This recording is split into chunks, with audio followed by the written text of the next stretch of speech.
Bienvenidos a Historia Circular. A comienzos del siglo XX, España creó, junto a Francia, el Protectorado de Marruecos. Durante más de una década, el Protectorado español estuvo cometiendo errores clave. Además, perdió un montón de vidas y también recursos económicos. Y esta situación culminó con el desastre de Anual de 1921. Desde entonces, la moral española quedó por los suelos y en 1924 se produjo un repliegue de todas las tropas. Pero en 1925, cuando todo parecía perdido para los españoles, una operación militar franco-española atacó el corazón del Rif y consiguió dar la vuelta a la tortilla. Hoy veremos cómo el desembarco de Alhucemas fue una operación exitosa en la medida en que detuvo la cadena de errores previos, a diferencia de lo que ocurría con este vídeo de los italianos en Egipto. Contexto. Las potencias europeas comenzaron a intervenir en el continente africano en los años 30 del siglo XIX. Si bien el reparto del continente se formalizó en la Conferencia Internacional de Berlín de 1884. España acudió a este encuentro sin ningún tipo de pretensión.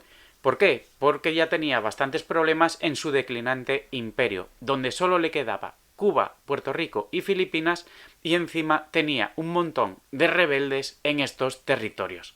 Además, España se encontraba sumida en la política de recogimiento que había diseñado Antonio Cánovas del Castillo. Pero en algún momento de este cónclave se asignó a España los territorios costeros continentales frente a las Islas Canarias, a Fernando Po y a las plazas de soberanía del norte de África. Y aunque España se trataba de una potencia de segundo orden, el resto de los países europeos le reconocían un cierto ascendente sobre el territorio de Marruecos, porque a finales de los años 50 España venció en la llamada Guerra de África.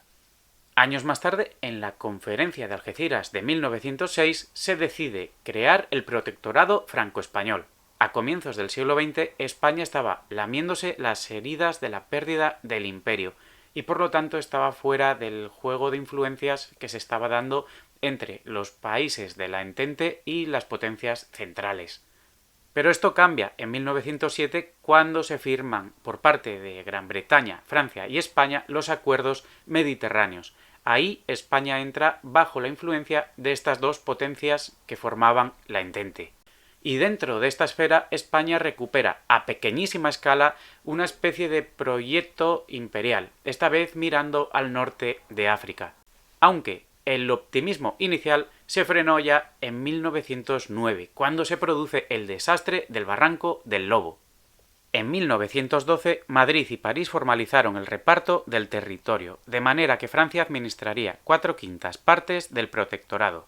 España adquiría derechos sobre la franja del norte, quedando Tánger bajo administración internacional.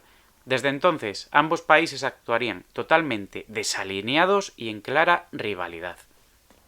El ejército. El ejército español estaba en una situación lamentable. No solo contaba con armamentos y tácticas obsoletos, cuestión que se agravó durante la Primera Guerra Mundial, sino que además estaba sobredimensionado. Además, era clasista y no fue hasta 1912 cuando se impuso el servicio militar obligatorio desde una perspectiva universal, aunque eso sí, manteniendo los llamados soldados de cuota, es decir, que aquellos que podían pagarlo podían ver reducido el servicio militar. Además, existía un fuerte nepotismo que encarnaba el propio rey Alfonso XIII. Este estaba obsesionado por lo militar y, como destacó Gabriel Cardona, disfrutaba rodeándose de generales, hasta el punto de que ninguneaba tanto a sus presidentes del gobierno como a los ministros de guerra. Esto generaba una gran descoordinación y una falta de línea de mando generalizada, lo que en Marruecos fue fatídico. A todo lo anterior debemos añadir la corrupción, de manera que algunos oficiales traficaban con las armas más nuevas que recibían sus tropas. Anual. En estas condiciones llega el ejército español al desastre de Anual. En 1920, Dámaso Berenguer, el alto comisario de Marruecos, conquistó toda la zona adyacente a Ceuta. Un año más tarde, el general Fernández Silvestre, que era el comandante general de Melilla, trató de emular a su superior, de manera que marchó hacia el centro del protectorado y pretendía ocupar la zona de Alhucemas para conectar con Ceuta. Silvestre tenía comunicación directa con el rey, Alfonso XIII, hasta tal punto que Silvestre le prometió fundar una ciudad en su honor. Aquí tenemos un error básico, y es que Silvestre ignoraba a su superior, Dámaso Berenguer, como jefe de operaciones, pero es que además por encima de Berenguer estaba el general Weyler. La marcha de Silvestre no era tanto militar como política, pues iba pactando con los jefes de las cabilas para que fuesen leales a España. Pero a finales de julio de 1921, Abdelkrim, un viejo conocido de la administración española, lideró el ataque de los rifeños contra las posiciones de Silvestre en Anual. Las tropas españolas se lanzaron en una retirada que terminó trágicamente con 10.000 bajas y Melilla estuvo incluso amenazada. La dictadura.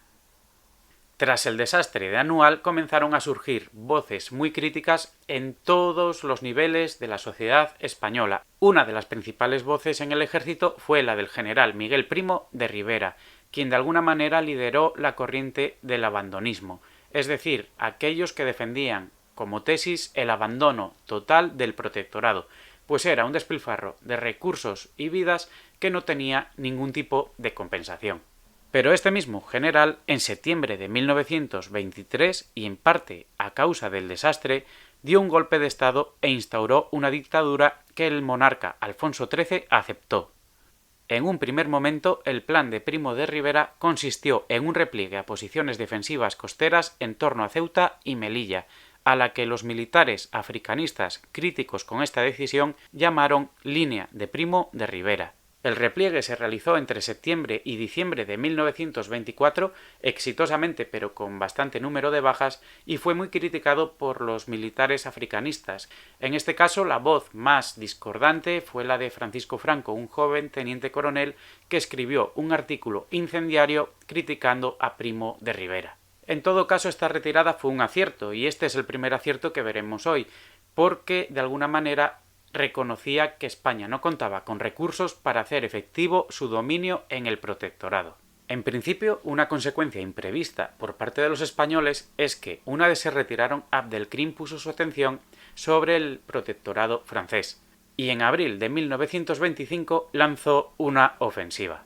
Los españoles vieron esto con júbilo y fueron pronto conscientes de que los franceses, que hasta entonces habían sido de todo menos solidarios, iban a cambiar de actitud. Lo primero que hicieron los franceses, inteligentemente, fue un cambio de interlocutores. Supieron que tenían que asignar a alguien que pudiera entenderse con los españoles. Y esta persona fue el mariscal Pétain, un héroe de la Primera Guerra Mundial que tenía un prestigio enorme en Francia y que tristemente durante la Segunda Guerra Mundial será el líder del gobierno títere de Vichy. En cualquier caso, este cambio fue muy positivo porque Pétain convenció a Primo de Rivera de algo en lo que él no tenía ningún tipo de interés, que era lanzar una ofensiva militar conjunta. Y así, por el empeño de Pétain, se consiguió una operación combinada sobre el Rif, de manera que los españoles desembarcarían en la zona de Alhucemas desde el norte y Francia atacaría desde el sur. El desembarco. Un aspecto positivo del desembarco es que consistía en atacar el corazón rifeño. No era atacar una posición aislada o secundaria, sino que era ir justo al territorio de Abdelkrim, de la cabila rifeña de los Beni Urriagel, a la que él pertenecía. La operación fue planificada al detalle, ya que el principal temor tanto de Alfonso XIII como del dictador consistía en que pudiera producirse un fracaso como el del desembarco de Galípoli durante la Primera Guerra Mundial. De manera que Primo de Rivera y su Estado Mayor estudiaron este desembarco para conocer los problemas que se habían producido. La operación de desembarco contaría con 18.000 hombres y estaría apoyada por 104 buques y 88 aviones. A pesar de la planificación y de meses de entrenamiento, fue fundamental la adaptación, pues el reconocimiento aéreo detectó que la bahía estaba muy fortificada y minada por los rifeños. Por ello se modificó el plan y se decidió realizar el desembarco más al oeste, en la playa de Cebadilla, el 8 de septiembre. A diferencia de las injerencias pasadas de Alfonso XIII, lo que comúnmente se consideraba como borbonear, Primo de Rivera trató de mantener al monarca alejado de cualquier intervención en el discurrir de las operaciones, controlando toda la operación desde el acorazado Alfonso XIII. Y ojo, no estamos defendiendo un organigrama jerárquico y lineal para el siglo XXI, pero es algo que funcionó en su época porque era lo que había. Y por último destaquemos la audacia del desembarco de Alhucemas, más si cabe al ser ejecutada por una potencia como España de segundo orden y que no tenía experiencia en la Primera Guerra Mundial. Hay una cosa interesante en el desembarco de Alhucemas y es que fue a contracorriente en su tiempo. Y es que el desembarco de Galípoli y la batalla posterior entre los años 1915 y 1916 supusieron un reflejo del enorme despilfarro de vidas que supone cualquier tipo de operación de desembarco. Y de hecho esto fue un aspecto desincentivador para los desembarcos hasta la Segunda Guerra Mundial. Sin embargo, los españoles, siendo conscientes también de este hecho, supieron extraer un conocimiento y una forma de hacer de un desembarco como el de Galípoli que terminó en fracaso. Y del mismo modo, el general Eisenhower, en la planificación del desembarco de Normandía durante la Segunda Guerra Mundial, también estudió la casuística y los problemas que los españoles encontraron en Alhucemas.